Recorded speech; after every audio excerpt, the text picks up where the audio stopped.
کے مطالعے میں کمی ہے، تمہارے نالج میں کمی ہے، تمہارے علم میں کمی ہے۔ جب تم تاریخ کا مطالعہ کرو گے، تاریخ کے اوراق پڑھو گے تو تمہیں پتا چلے گا کہ یہی وہ عورت تھی جب مکہ کی سرزمین پر پیدا ہوتی تھی، اس کا باپ اپنے ہاتھوں سے اپنی پھولسی بچی کو مٹی کے نیچے دبا کر واپس لوٹ جاتا تھا۔ اس کا دل بالکل بے رحم ہو چکا تھا۔ کتنی ذلیل تھی عورت، کتنی رسوا تھی عورت، کتنی ناکام تھی عورت، کتنی مجبور تھی عورت، اور یہی عورت ہندوستان کی سرزمین پر اتنی عزت کی حامل تھی کہ جب اس کا شوہر انتقال کر جاتا تھا، اس کا چتے شوہر کا کہ چتا پر زندہ عورت کو لٹا کر شوہر کے ساتھ جلا دیا جاتا تھا۔ بتاؤ اسی کا نام عزت ہے؟ تم آج جب مطالعہ کرو گے تو تمہیں پتا چلے گا کہ عورت کی اسلام سے پہلے کیا حیثیت تھی۔ لیکن جب میرے دوستو اسلام سے پہلے دنیا والوں کا نعرہ تھا کہ عورت لعنت کا نام ہے، عورت نحوست کا نام ہے، عورت تباہی کا نام ہے،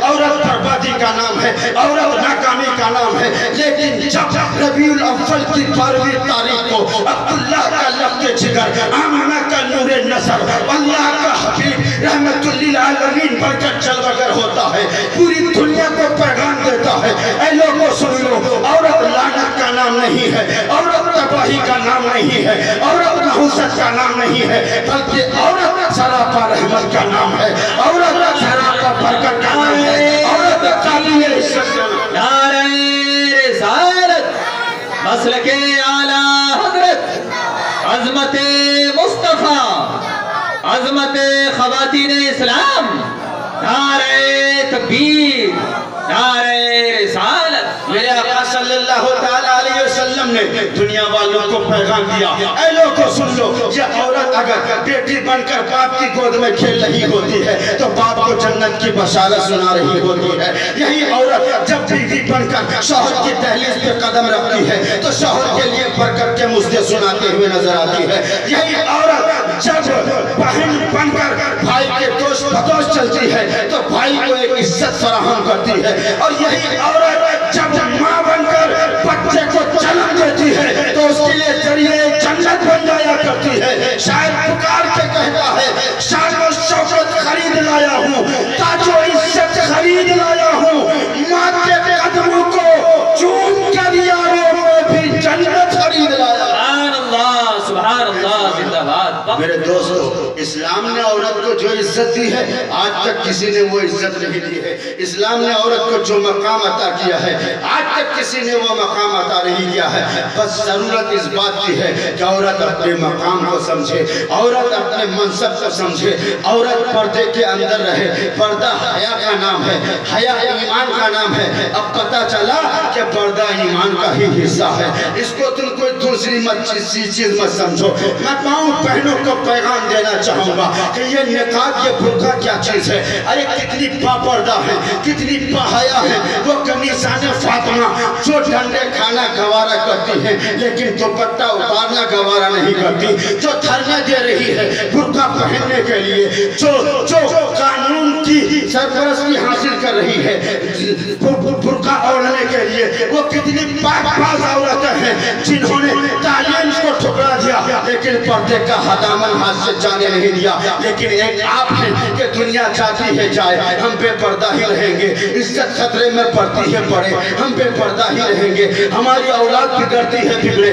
ہم بے پردہ ہی رہیں گے۔ ان عورتوں کو ڈنڈے مارے جا رہے ہیں لیکن وہ پردہ سے دور نہیں ہونا چاہتی ہیں، اور آپ کو اگر ڈنڈے مار کے بھی پردے کا حکم دیا جائے تب بھی آپ اپنے شوہر سے لڑنے کے لیے تیار ہیں، گھر چھوڑ کر میکے جانے کے لیے تیار ہیں، لیکن آپ برقع اوڑھ کر اپنے گھر سے نکلنے کے لیے تیار نہیں ہیں۔ کیا تمہارا جسم اس لیے ہے کہ دنیا کا ہر ایرا گہرا تم کو دیکھتا رہے، اسپائسی کا بھنگی بھی دیکھے، کوئی چمار بھی دیکھے، غیر مسلم بھی دیکھے، آوارہ انسان بھی دیکھے، بدکردار لوگ بھی تم کو تاکتے رہے؟ ہرگز نہیں، بلکہ تم پردے کی چیز ہو۔ یاد رکھو، جس طرح سے دنیا میں بے شمار گھر ہیں لیکن جو سب سے بہتر گھر ہے وہ کعبۃ اللہ پردے میں ہے۔ دنیا میں بے شمار کتابیں ہیں لیکن جو سب سے افضل کتاب ہے وہ قرآن پردے میں ہے۔